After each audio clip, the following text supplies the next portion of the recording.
Assalamualaikum warahmatullahi wabarakatuh. Halo, apa kabar anak-anak hebat?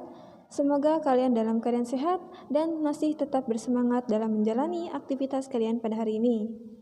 Pada kesempatan kali ini, kita akan mengenal isi kandungan surah Al-Alaq dan mengidentifikasi sebab turunnya atau yang dikenal dengan asbabun nuzul.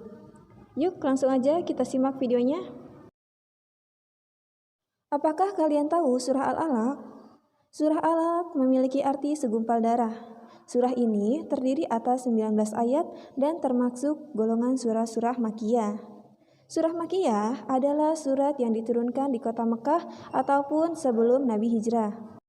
Ayat 1-5 dari surah ini adalah ayat-ayat Al-Quran yang pertama kali diturunkan, yaitu di waktu Nabi Muhammad bertafakur di Gua Hira. Surah ini dinamai Al-Alaq atau segumpal darah, diambil dari perkataan alaq yang terdapat pada ayat 2 surat ini, dan dinamai juga dengan Iqra atau Al-Qalam. Iqra bismi rabbikal ladzi khalaq. Bacalah dengan menyebut nama Tuhanmu yang menciptakan. Khalaqal insana min 'alaq. Dia telah menciptakan manusia dari segumpal darah. Iqra wa rabbukal akram. Bacalah dan Tuhanmulah yang maha mulia. Alladzi 'allama bil qalam. Yang mengajar manusia dengan pena. 'Allamal insana ma lam ya'lam. Dia mengajarkan manusia apa yang tidak diketahuinya. Asbabun nuzul ayat ini diriwayatkan oleh Aisyah radhiyallahu anha. Ia berkata bahwa permulaan wahyu yang diturunkan kepada Rasulullah SAW adalah mimpi yang baik pada waktu tidur. Biasanya mimpi yang dilihat itu jelas, sebagaimana cuaca di pagi hari.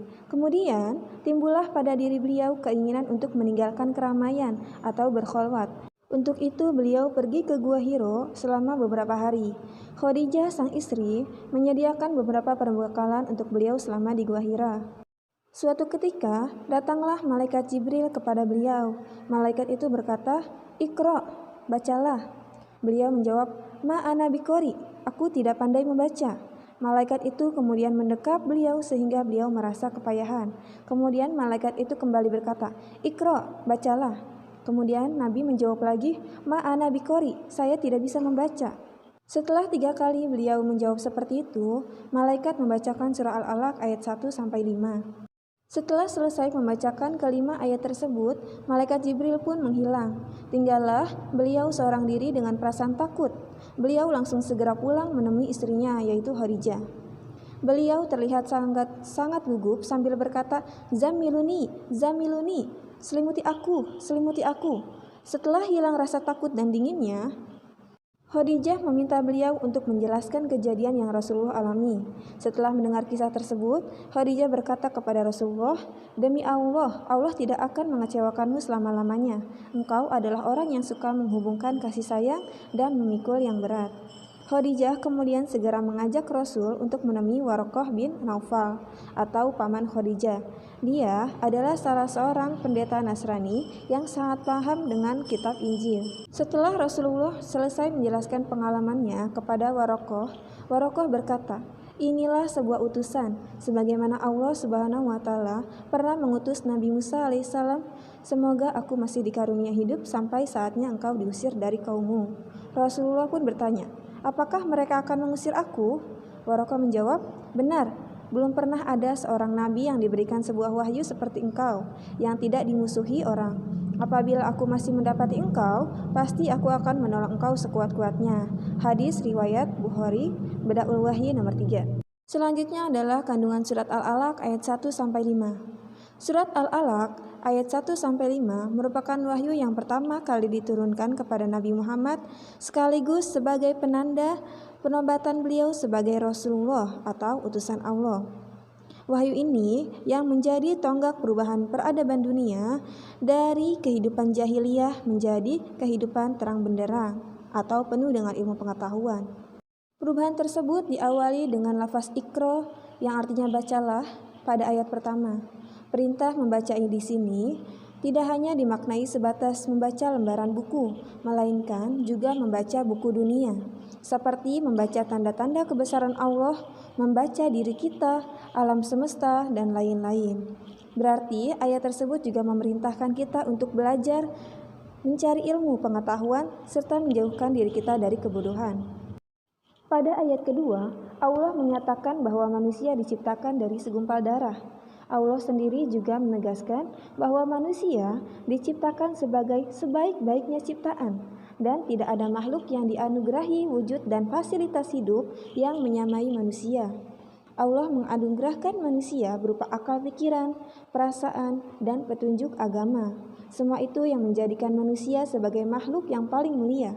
Yang demikian itu diharapkan manusia dapat bersyukur kepada Allah dengan menaati semua perintah dan menjauhi semua larangannya.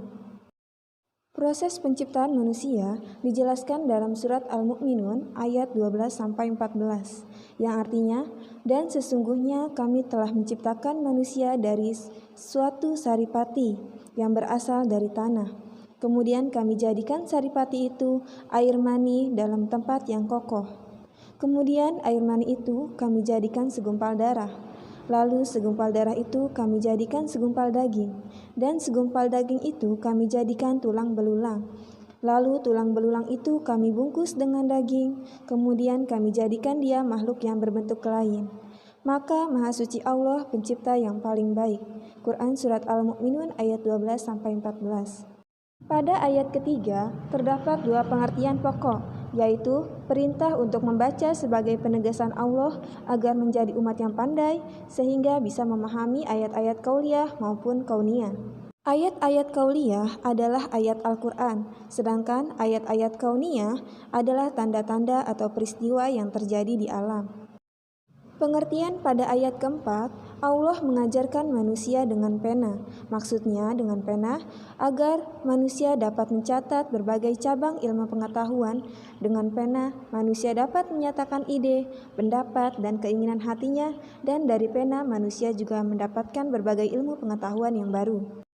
Pada ayat kelima, Allah mengajarkan manusia apa yang tidak diketahuinya atau belum diketahuinya. Manusia lahir ke dunia dalam keadaan tidak mengetahui apa-apa. Secara perlahan Allah memberikan manusia kemampuan melihat dengan matanya dan mendengar dengan telinganya, sehingga dengan kemampuan itu manusia mampu mencapai cabang ilmu, baik ilmu agama maupun ilmu yang lain. Bahkan ilmu yang mungkin langsung diberikan oleh Allah kepada beberapa orang yang dikehendaki tanpa melalui belajar, atau yang disebut ilmu laduni. Demikian Allah menerangkan bahwa manusia merupakan makhluk yang diciptakan dari benda yang tidak berharga. Kemudian Allah memuliakan manusia dan mengajarkan mereka membaca, menulis, dan memberikan pengetahuan. Nah, demikianlah asbabun nuzul dan isi kandungan dari surat Al-Alaq ayat 1-5. Semoga kita dapat mengambil hikmah dari isi kandungan surat Al-Alaq ayat 1-5, yaitu menjadi umat yang cerdas serta menjadi pribadi yang lebih bersyukur atas karunia yang Allah berikan kepada diri kita. Mungkin hanya ini yang dapat saya sampaikan. Kurang lebihnya saya mohon maaf. Wassalamualaikum warahmatullahi wabarakatuh.